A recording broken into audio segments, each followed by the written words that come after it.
Here we go. Yeah. As you already did the preparation, therefore, I would like to have a pop-up quiz before we go through the material today. And get ready with your scoring that you will report later in, in G form. Are you ready? Ready, ma'am. Okay, so the first question. Give me some keyword. Mention some keyword which well describe for Romanticism era. Just word. Apa, Ferdi? Realistic. Realistic. Realistic. Yes. Any other? Movement. Rahmawati said movement. Okay, what else? I cannot hear. Freedom, ma'am. Retno say what? Freedom. Freedom. Okay, what else?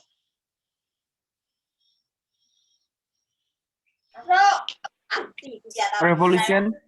Revolution. Very good. What else? Nature. Nature. Okay, good. What else?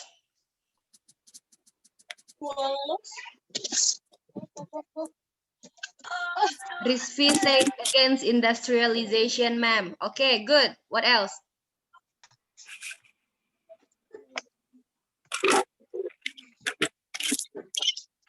Ada yang lain? Sentimental. Hah? Sentimental. Sentimental? Yes. More like. Okay, what to else? Express your emotions. Apa, Rizvi? Freedom of expressing your emotion. Express. Artistic movement. Artistic movement. Oke, tadi ada yang chat, saya jawab apa ya? Emotional. Emotion, ma'am. Sri apa? Suliantari. Oke, good. Tadi Rizvi bilang apa? The freedom of expressing your emotions. Expression of emotion. Oke. Apa lagi? Keyword.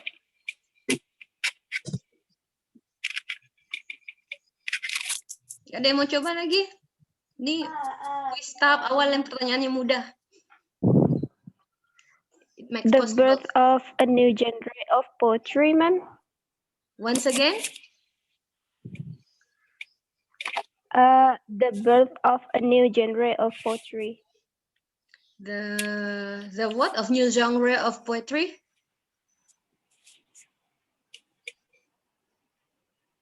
Yeah, it's a new genre of poetry. Good. Kemudian Rizvi bilang against a French Revolution. Oke, okay, good. Apalagi?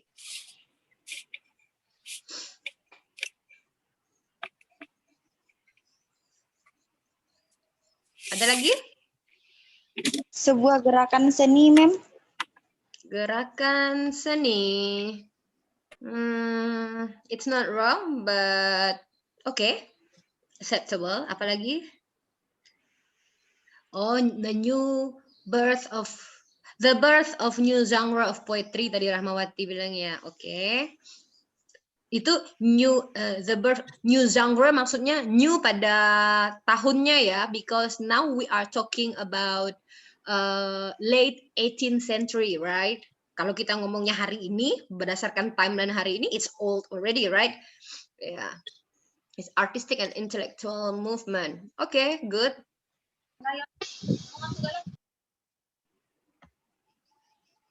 Apalagi tadi ada yang bilang tuh.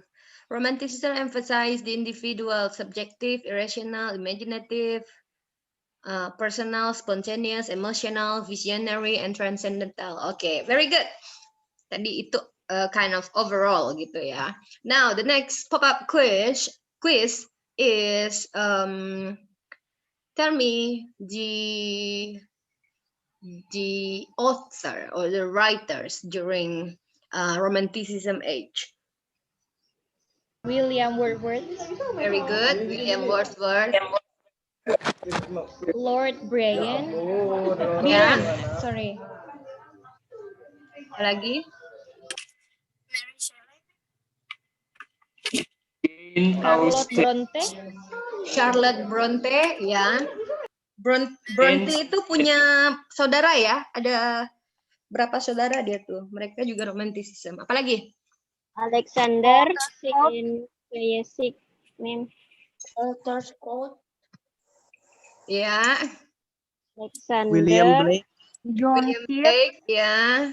Tadi ada yang Robert jawab Burns. Jefferson, ya. Ada yang jawab Mallard, ya. Apalagi? Robert Burns, ma'am. Samuel Robert Burns. Burns, ya. Terus? Samuel Tyler Coleridge, Ya, very good. Apalagi? Lord Alexander Byron. Kreyesik. Oke. Jane Austen. Okay, yeah. Then they are the authors during Romanticism. And now tell me the literary works produced during Romanticism. Not the title, okay? The type of literary works. Apa aja?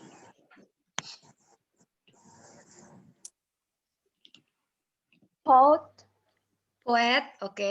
Poem ya. Poet itu penulisnya. Jadi orang yang menulis puisi itu disebut poet. Poem itu puisinya. Poetry itu adalah noun untuk keseluruhannya. Paham ya? So, pada puisi yang berjudul Daffodil, itu poetnya William Wordsworth, poemnya, titlenya Daffodil. Kayak gitu. And when we talk about this poet and poem in general, we are talking about poetry. What else? Poem, poetry. Poem ya. Musician, ma'am. Hah? Music, ma'am. Music, Musician. oke. Apa lagi? Apa Ramawati? Opel. Udah, ma'am, tadi dijawab. Oh, oke. Singer. Singers. Singer. Music. Novel. Novel, very good. Apa lagi?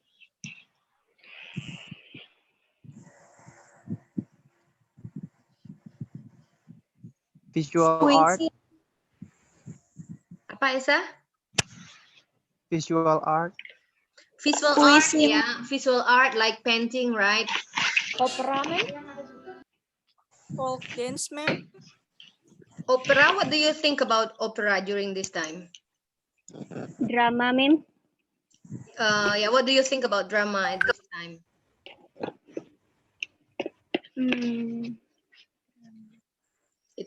It's not quite popular, right? Drama is the time for Renaissance. It's the glory of drama is during Renaissance. And then during Romanticism, it is more poem, novel, or visual art like painting, things like that. And song, termasuk di dalamnya itu kayak Bach, terus tuh siapa namanya tuh yang komposer musik klasik itu Beethoven kayak gitu. Itu mereka hidup di zaman-zamannya ini ya Bach kayak gitu. Oke. Ada lagi?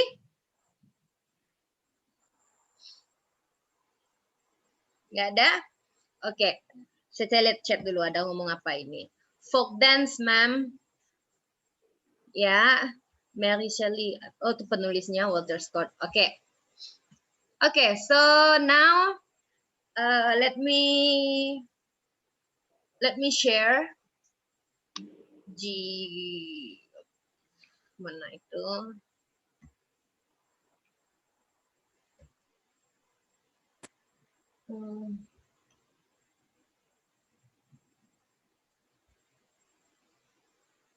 Sini.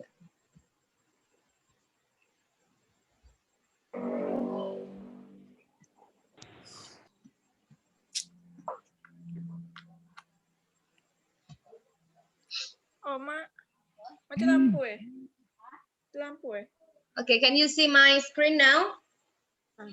Yes, ma'am. Yes, Yes, Yes. ma'am. Before we go through, remember the last period of neoclassical is called Restoration, right? No, not Restoration. It's Augustan, right? So anyway, some people call neoclassical Restoration, but some people say Restoration started right away after Elizabeth the Queen, the first, passed away, and then it's Restoration because they restore the country from, like religion, like religious war, religious conflict, and then parliament things, Commonwealth.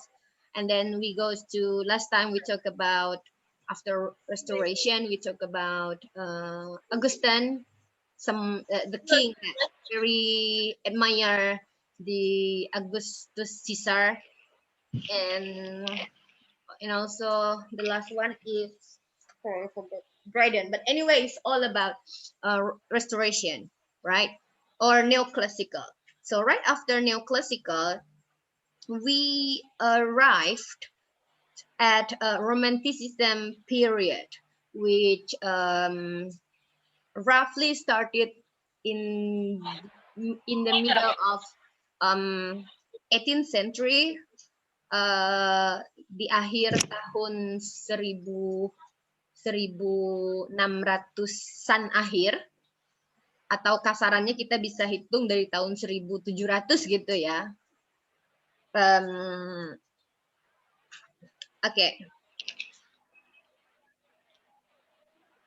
Ya, di sini kita melihat tadi sudah disebutkan William Blake, and then Rousseau. Rousseau itu penulis dari Prancis, dan kalau misalnya when we talk about the era in this class, we specifically talk about English era. I mean the era, the period limited to English. However, that period or those eras are not only occurring in England, okay? Itu terjadi di all over Europe, include in America as a New England. Oke.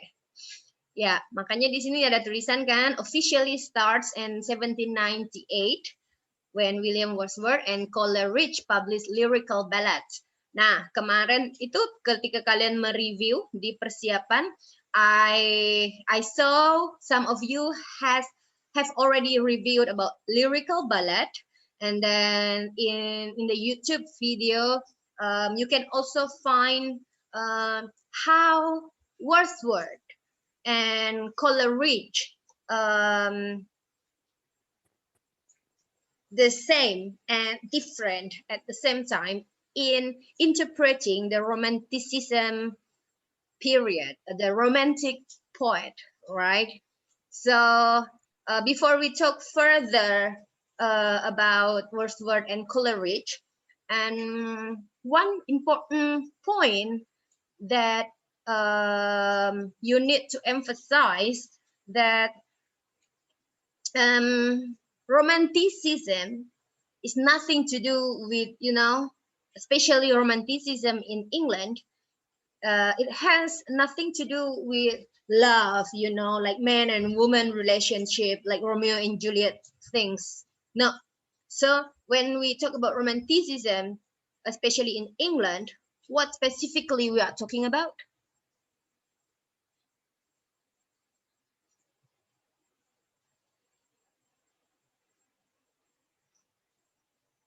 Any idea?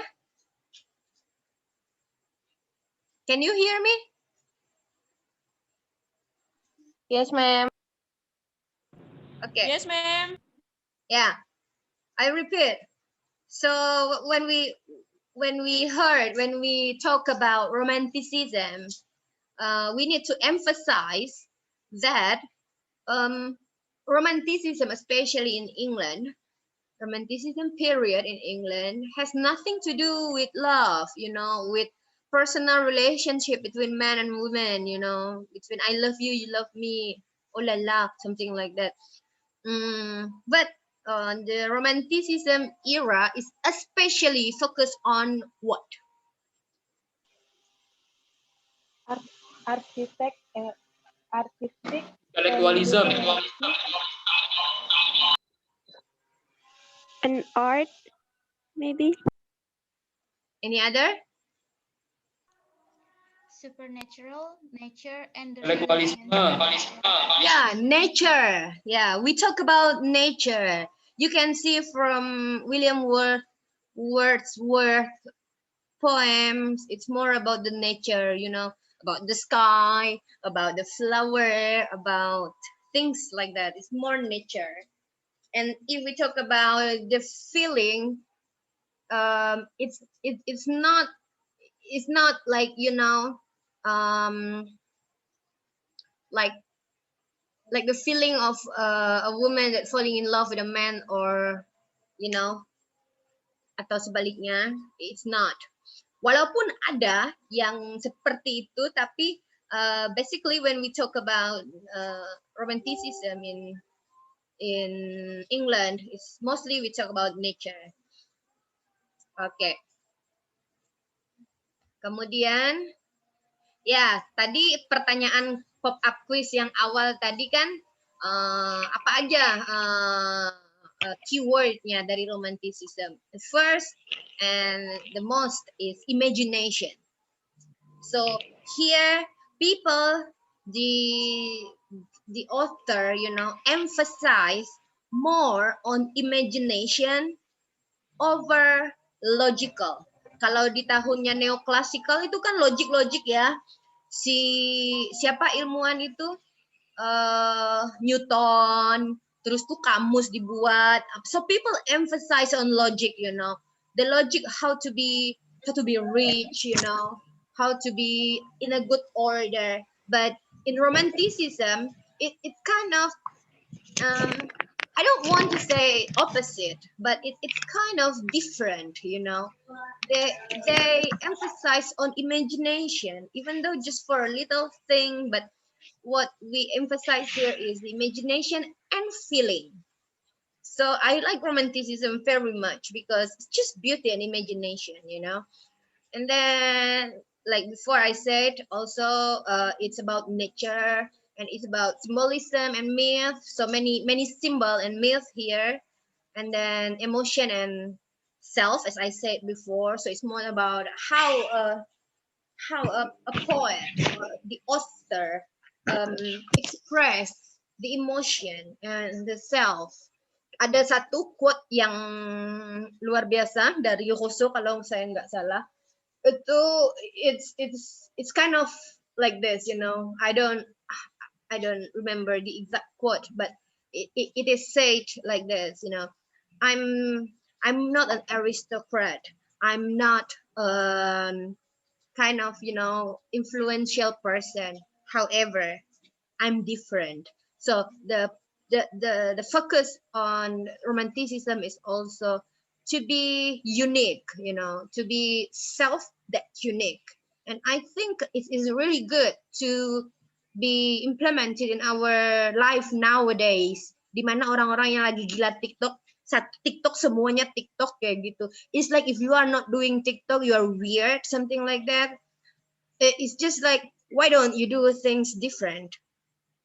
Things like that. I mean, like, to be unique. So this is also the lesson from romanticism. You can be unique as you are because you are you.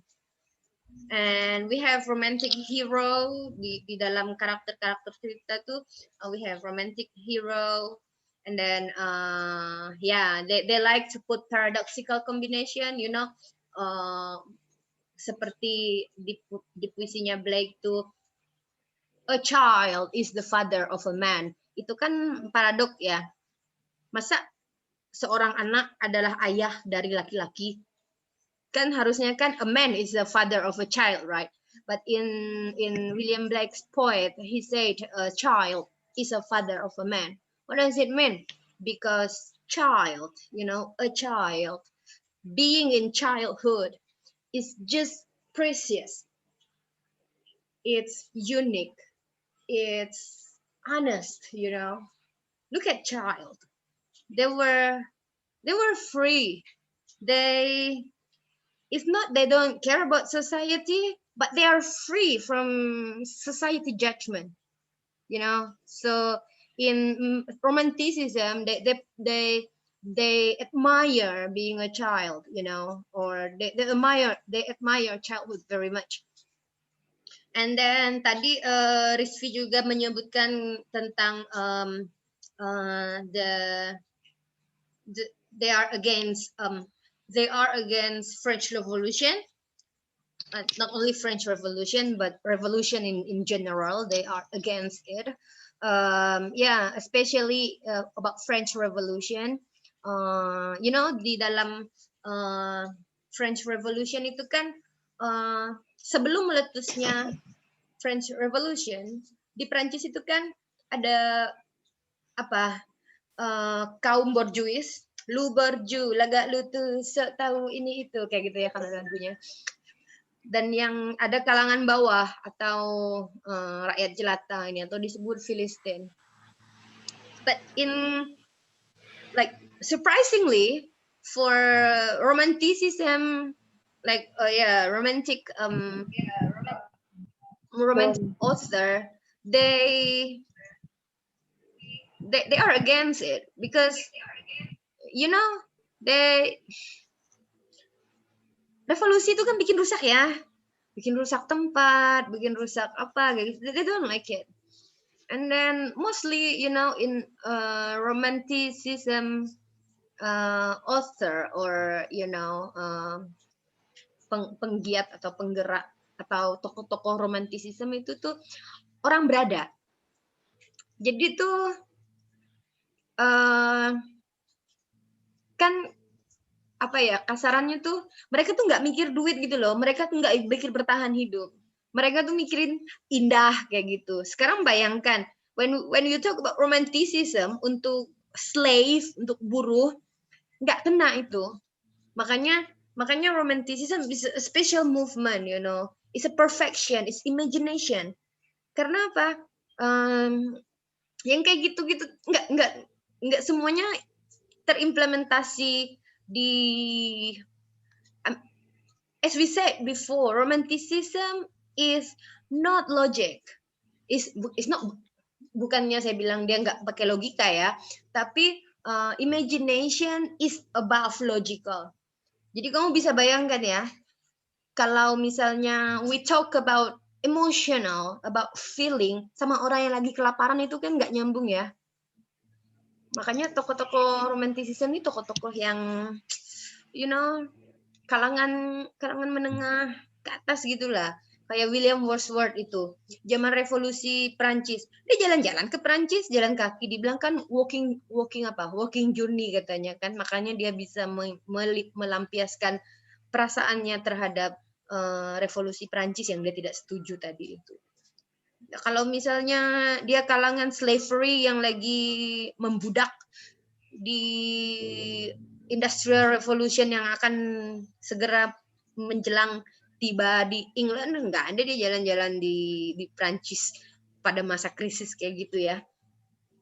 Okay, so the next point is self-conciseness and individual. So it's more about individual feeling and self-conciseness, as I said before. It's imagination yang kan apa sih namanya? Let's talk about daffodil. Atau kalian deh misalnya, kalian pergi ke mana? Ke gunung, terus di atas gunung itu melihat Edelweiss kayak gitu kan ya. So what you want to see is just like Edelweiss, right? But in romanticism, they can go beyond just Edelweiss, but express it, that Edelweiss is not the reflection of the nature, but it's the nature, you know. So in this condition, you need self-consciousness to express things that might be just common, might be not common. Okay. And the next point is that romanticism is relativist, is a kind of relativism idea. Artinya semuanya relatif.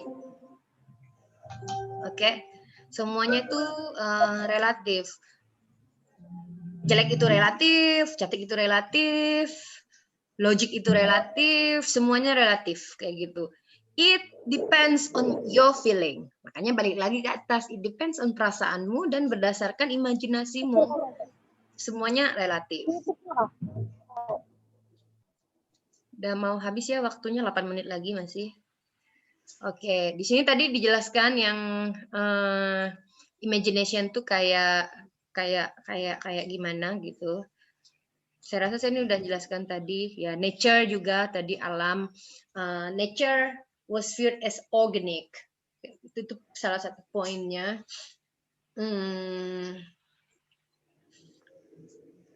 Oke.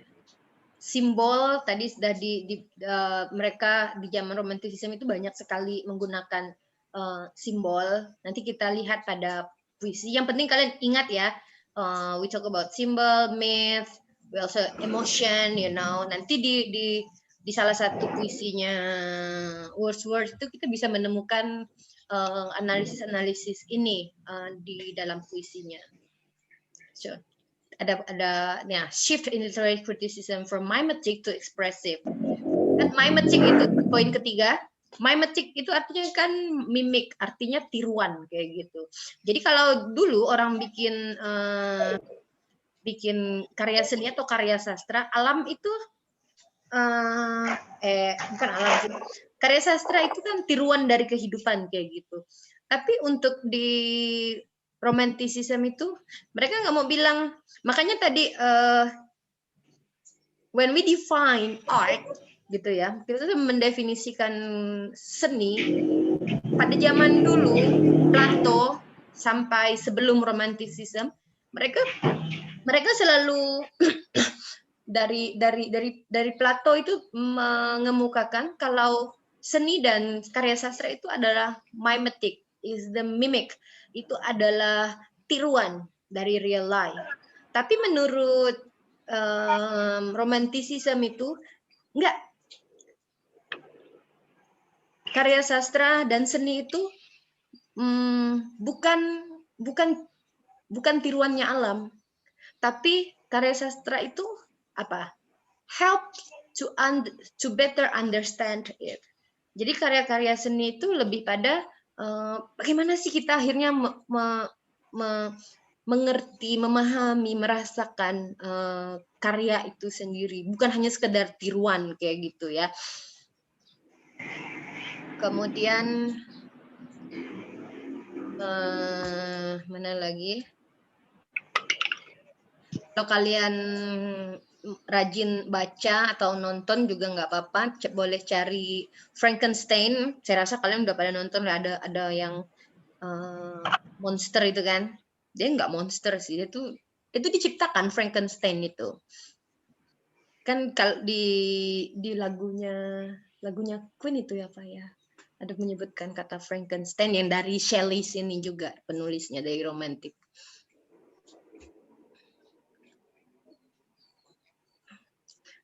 Oh ya, tadi kan kita juga menyebutkan yang tadi saya bilang, Rizvi bilang mereka menentang, they are against revolution. Kita bisa lihat, coba lihat bapaknya Wordsworth itu attorney kayak gitu kan.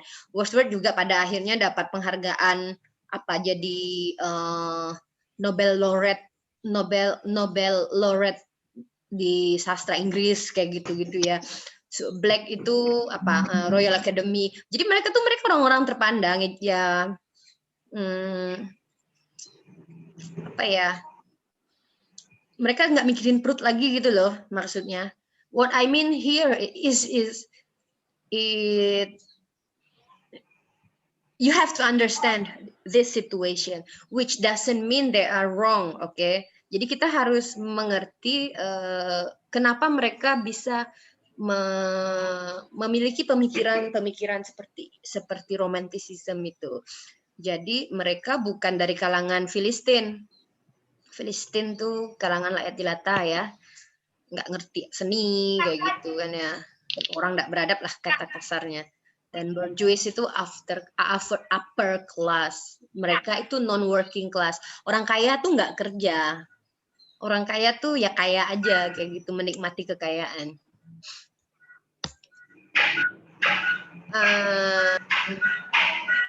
Oh ya, ini tadi yang quote saya sebutkan tadi itu dari Rousseau ya, Confession. I'm not made like anyone I have seen. I dare believe that I'm not made like anyone in existence. If I'm not superior, at least I'm different. It's a really good and strong quote ya. Dan artinya apa? Quote ini bisa applicable tidak hanya untuk orang sekelasnya Rousseau, bahkan untuk kita kayak gitu. Seperti saya katakan tadi, you have to dare to be different dalam. Belum mulai. Apa tuh? Jam berapa? Apa tuh? Di atas, Pak. Aku nggak tahu kapan selesai. You know what? If you think you need to talk with other people, you need to mute your microphone. Unfortunately, I'm not that rese to kick you out. Oke, tadi ini relativism itu makna itu relatif gitu ya. Nah, tadi yang tadi ada menyebutkan romanticism dalam musik ya, ada Beethoven yang sampai sekarang masih kalian dengar gitu ya. Me personally, I couldn't really relate Beethoven music with, the feeling, because music is different type of art that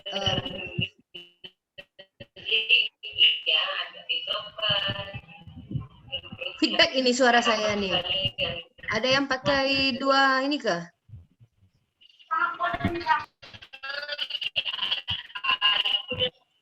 Sorry, ma'am. There's trouble from my computer. Oke.